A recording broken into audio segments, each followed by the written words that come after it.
Thank you so much.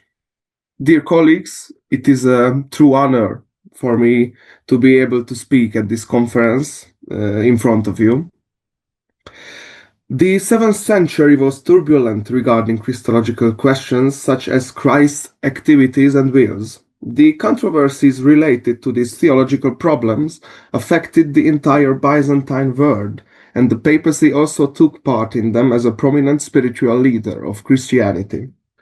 In my presentation, my objective is to provide some remarks regarding the controversies of the 7th century and the Rome-Constantinople struggle as its wider context. The main focus will be the phenomenon that the popes, mostly Martin I, tried to discredit the patriarchs of Constantinople with the help of a certain Roman anti-Constantinople movement based on the decisions and theology of the Lateran Council and the papal theological attraction. My most important goal is to demonstrate that the papacy in the middle of the 7th century tried to delegitimize the power and authority of the Patriarchate of Constantinople.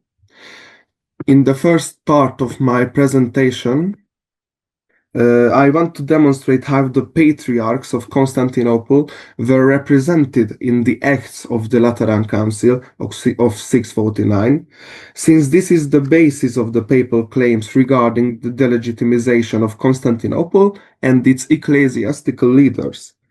The first session of the council began with a speech by Pope Martin on the war situation.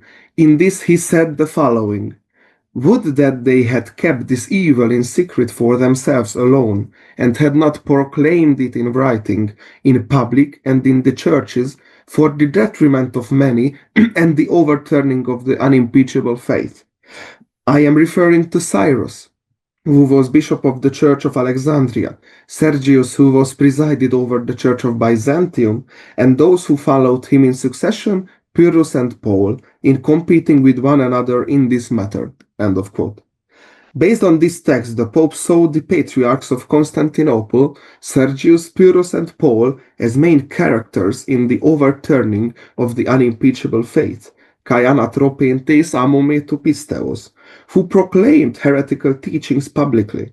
Besides this, we can see an interesting idea that the patriarchs of Constantinople are competing with each other, syndromon hallelois ekontes epituto ten hamillan, in the matter of heresy. From this perspective, the Church of Constantinople is seen as a church that has continuously heretic leaders. Furthermore, in another passage, Martin says that Pyrrhus and Paul inherited katakteisan, their heresy, from their predecessor Sergius, as if there was a certain connection between the succession in the Patriarchate and heresy. After that, there are two sections dedicated to Pyrrhus and Paul. Related to the former, we can read the following, I quote, "Pyrrhus, having deceptively seduced again many of the bishops by intimidation and flattery, confirmed the impiety by means of minute transactions and the personal signatures of those men whom he compelled to sign, after raising up against the knowledge of God his own heresy." End of quote. It seems that Pyrrhus, as patriarchs, seduced the bishops, doleros hyporeisin episcopos, and with it he abused his authority through intimidation and flattery, phobokai kolakeia. With this he raised up as a heretic against the knowledge of God, katates gnoseos to theu, namely the true Christian faith. Constantinople under Sergius and Pyrrhus took the lead of the heretics when, as patriarchs, they should have defended the true faith. Concerning Paul, Martin stated that he, wishing to surpass his predecessors in this respect, tus prolabontas auton and tutois hypernikesai bulomenos, namely the heresy, I quote, was led into written rebuttals of the orthodox doctrines of the Church, taking a stand in opposition to the definitions of the Fathers. In consequence, he too incurred condign condemnation on apostolic authority. We can observe that firstly, the idea of competing appears again, and secondly, based on the text, Paul refuted the orthodox teaching of the Church and the Holy Fathers. This is why he is a heretic, and this is the reason Rome condemned him based on apostolic authority, ex apostolices authentias, as he says. In lots of passages, we can read that the heretics attack the true faith and the Church of Christ through novelties and impious doctrines, rejecting the Holy Fathers and ecumenical councils. However, in the greater part of the texts, Sergius, Pyrrhus, and Paul are the only ones mentioned by name, along with Cyrus of Alexandria, as the responsibles. In my opinion, they were seen as the main heretic leaders, or we should say heresiarchs. I would like to show an example from the letter written by Stephen of Dora, which was read at the second session of the council. He writes that, I quote, "For like wild waves they assailed and troubled the church, with their heresy, first of all Theodore, Bishop of Pharan, then Cyrus of Alexandria, and subsequently Sergius of Constantinople and his successors, Pyrrhus and Paul. For these men revived the doctrines of the heretics Apollinarius and Severus. In this case, the patriarchs of Constantinople and Cyrus of Alexandria are connected to Apollinarius and Severus, two main heresiarchs from previous centuries. Sergius, Pyrrhus, and Paul revived their teaching as new leaders in some kind of heretic succession. We could call it translatio hereseos. At the fourth session, Maximus, Bishop of Aquileia, strengthened this idea, stating that because along came the originators of this innovation, namely Cyrus and Sergius, Pyrrhus, and Paul. The patriarchs are depicted as originators of innovation, exarchoites kainotomias, and the word exarchos can mean leader or commander, not just originator. He used this formula twice. In another passage, he said that Sergius, Pyrrhus, and Paul are the authors of the outlandish innovation, hoi exarchoites epeisactu kainotomias. In addition, the council only accused Sergius and Paul of the composition of the ecthesis and the typos, never the emperors Heraclius and Constans II. As we can read the statement of Pope Martin at the first session, he, namely Sergius, himself composed an heretical ecthesis of faith in the name of the then Emperor Heraclius. And shortly afterwards, he adds, in relation to Paul, that he hastened to imitate Sergius in practicing deception and induced the most pious emperor to issue a typos against the faith. Thus, they deceived the emperors. Sergius issued the ecthesis in the name of Emperor Heraclius, as if he had abused not only his own position as patriarch, but also the emperor's authority. According to Martin, Paul did the same. He imitated Sergius, mimesin Sergiu, when he induced Constans II to issue the typos. In summary, we can say that in the Acts, Constantinople is represented as the capital of heretic leaders who fight against true faith and want to seduce everyone with their false teaching. It is clear from these passages that the patriarchs of Constantinople were represented as enemies of the Church of Christ and the true faith. In my opinion, it is obvious that we can see the Rome-Constantinople struggle as a context of the Lateran Council and the papal interventions to the theological debates of the 7th century.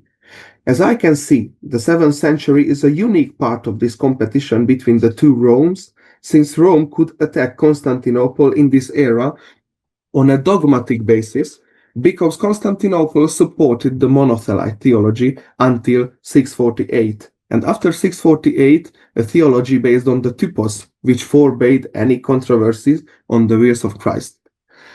I would suggest, based on the sources, the Acts of the Council and the papal letters written after the Council, that there is a possibility to speak about a certain Roman anti-Constantinople movement in this era. According to the view of Pope Martin I, the Council, Constantinople is the capital of heretic leaders. This is the reason the patriarchs have been deposed by the Lateran Council. These statements alone could be seen as a kind of anti-Constantinople attitude, but this is only the beginning of the story. In one of his letters, which was sent to Frankish Bishop Amandus, Pope Martin I refers to Patriarch Paul as a violator of the faith and ex-bishop of Constantinople, temerator fidei, ex-episcopus Constantinopolitanus. In this part of the text, Pope Martin I calls Paul ex-bishop, and based on this, it is evident that the Pope did not recognize the Patriarch as a legitimate bishop, since he was deposed and anathematized at the Lateran Council. In addition, in the letter addressed to the churches of Antioch and Jerusalem, Martin says that he does not recognize Patriarch Macedonius of Antioch and Peter of Alexandria as legitimate hierarchs. He is referring to the ecthesis and the typos when he says that Macedonius and Peter, I quote, accepted the exposition and the outlandish prescription of the innovation, decumenus tentetes kainotomias ecthesin, kaiton epeisacton typon. Thus, the main cause for the Pope's attack on the two patriarchs was that they accepted the theological standpoint of Constantinople.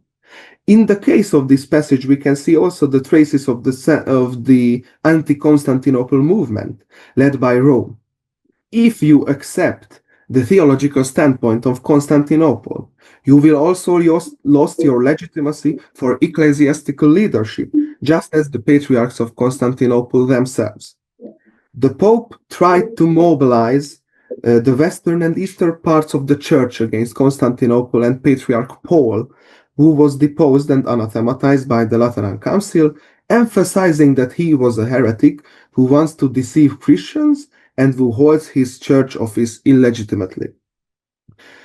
Based on all this, we can talk about a kind of anti-Constantinople movement led by Rome.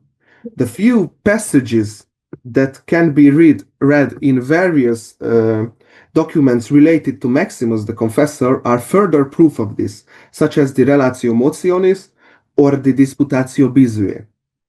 In these texts, Maximus states several times that the patriarchs of Constantinople are not legitimate priests, since the Lateran Council stripped them of their priesthood, tes hieros unes gymnothentes, and in one passage he asks what kind of liturgy can they celebrate, or what kind of spirit can come upon liturgies celebrated by such people.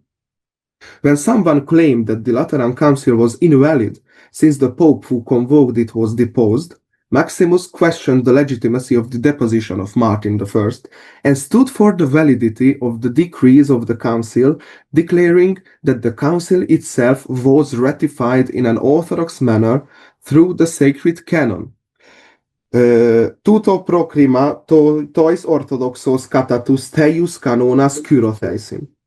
Finally, in the Disputatio Bizue, Maximus demanded the Patriarch and the Emperor to write a supplication to Rome and accept the Dioenergism and Diotheletism.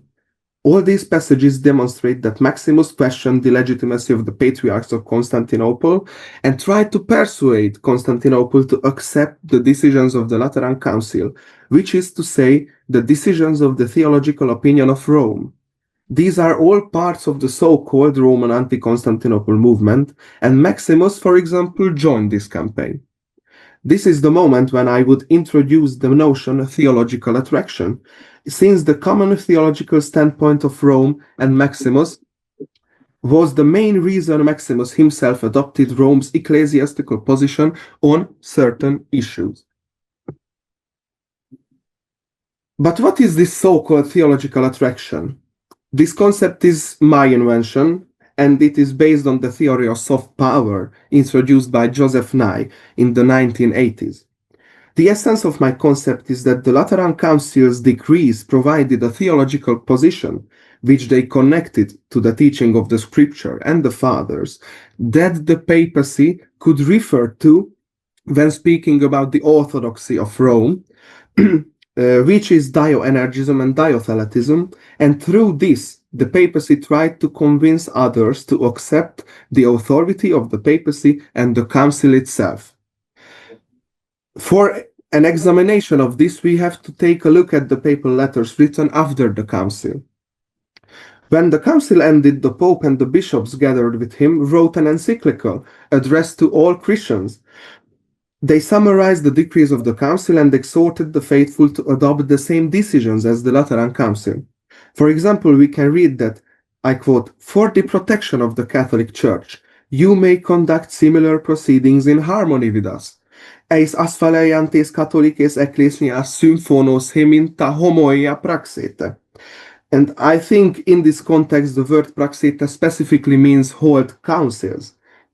The encyclical also states that through such conciliar proceedings, the addressees will confess the teaching of the Holy Fathers in writing, Kyro sete men pantastus hagius pateras engraphos, and will agree with them and us, synainuntes autois tekai hemin, namely the fathers and the participants of the council.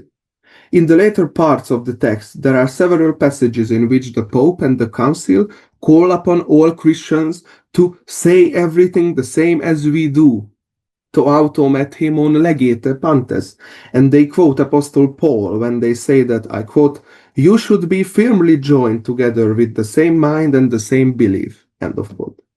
It is clear that one of the most important messages of the encyclical is the unity of the Church, which has to be based on a common theological decision.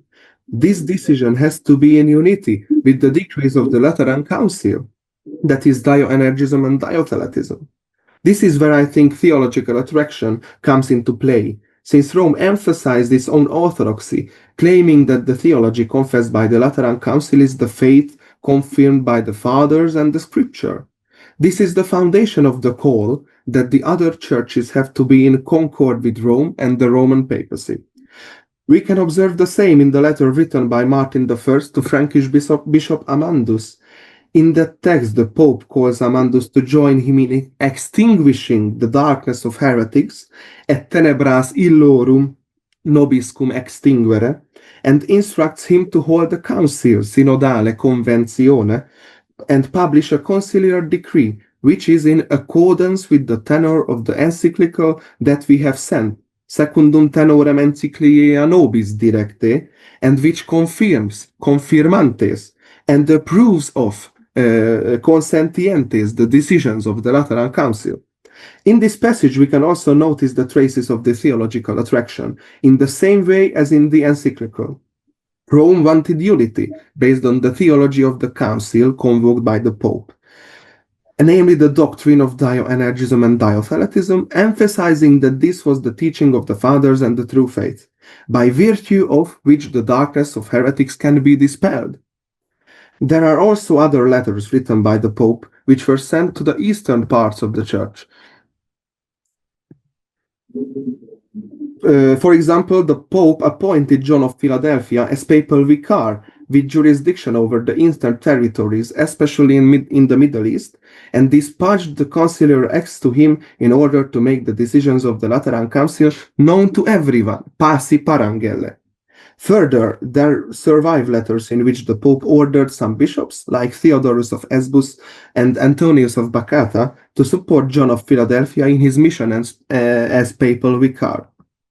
Also, I mentioned the letter in which Martin I said that Patriarch Macedonius and Peter are not legitimate ecclesiastical leaders. These are direct interventions to the affairs of the Eastern churches, but their objective is still to enforce the teachings of the Lateran Council, to make the teachings known and accepted throughout the East, and to have the Eastern areas of the Church united with Rome in a theological sense. Therefore, in this case too, Rome and the papacy tried to legitimize their intervention on a theological basis, using the attraction of their theological position, which was confessed by the Lateran Council. In conclusion, we can say that we can only understand the theological debates of the 7th century and this whole conflict if we examine the Rome-Constantinople struggle as a context for this situation. Rome at this time has a unique opportunity to attack Constantinople on a dogmatic basis, and the papacy tried to use this opportunity to delegitimize the patriarchs of Constantinople. The Lateran Council unequivocally represented the patriarchs, Sergius, Pyrrhus, and Paul, as heretics and false ecclesiastical leaders who are fighting against the true faith with their heretical teachings. This was the foundation on which Pope Martin I tried to mobilize the eastern parts and the western parts of the church with his letters to take part in the so-called anti-Constantinople movement led by Rome.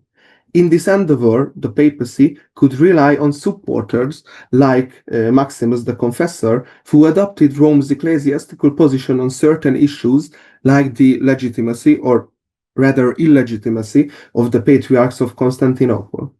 In this process, there was an important role for the theological attraction of the papacy, with which Rome tried to propagate the diothelite and dioenergist theology of the Lateran Council, and also the acceptance of different papal claims related to papal power and authority. Here you can see a selected bibliography, and thank you for your attention. Thank you very much, Mark. Thank you for sticking with time. And now, well, if there are any questions in the room, so let's start with you, my namesake, Daniel. Yeah. Thank you so much for an amazing paper. And I have, I think, even two questions. First is that this all reminded me of the embassy of Liutprand of Cremona to Constantinople. But in this embassy, in this document, there was an important topic that he blamed the emperor in provoking the Norman attacks on papal lands. And as far as I remember, during this time, Normans were still there around Italy. So was it still an accurate question that the emperor could provoke Norman attacks? And maybe first you will answer this question, then second one. If I remember well, in the 7th century there was no this problematics with Normans. However, Rome is attacking the patriarchs of Constantinople and saying that the heresy is the cause for example, the loss for territories, the loss for the empire. And they say in one, Martin I says in the letter written by him to Constans II, that if you accept the Lateran Council and the true faith which is confessed by us, then you will be victorious over your enemies. So in this case, they are representing the patriarchs as some kind of provokers of the defeats, different defeats of the empire, and they say that the true faith is the indicator for imperial victories also. So, emperor, you have to accept the true faith, and after that you will defeat everyone around you, all your enemies. I don't know I answered your question or not. Yeah. Thank you. And the second part, Can we distribute, because there are few hands in the air. Yes, thank you for your interesting paper. This is Ryan Strickler here talking. You can kind of see my head, at least from the camera. Very interesting stuff. I'm wondering if you could comment perhaps on Maximus's contributions to the Lateran, and perhaps we could reverse, rather than Maximus adopting some suggestions from Rome adopting the suggestions of Maximus.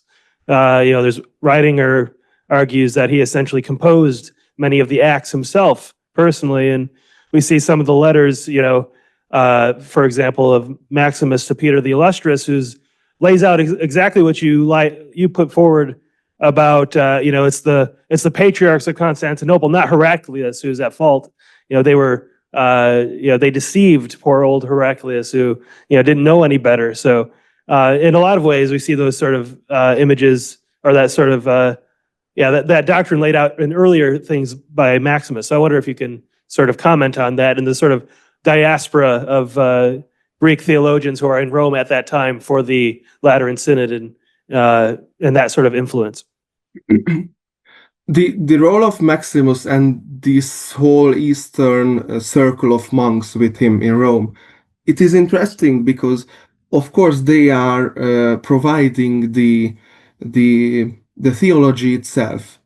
So the Lateran Council confesses Maximian theology of Dianergism and Diotheletism, but also in this era, the Maximian party, I would call them that.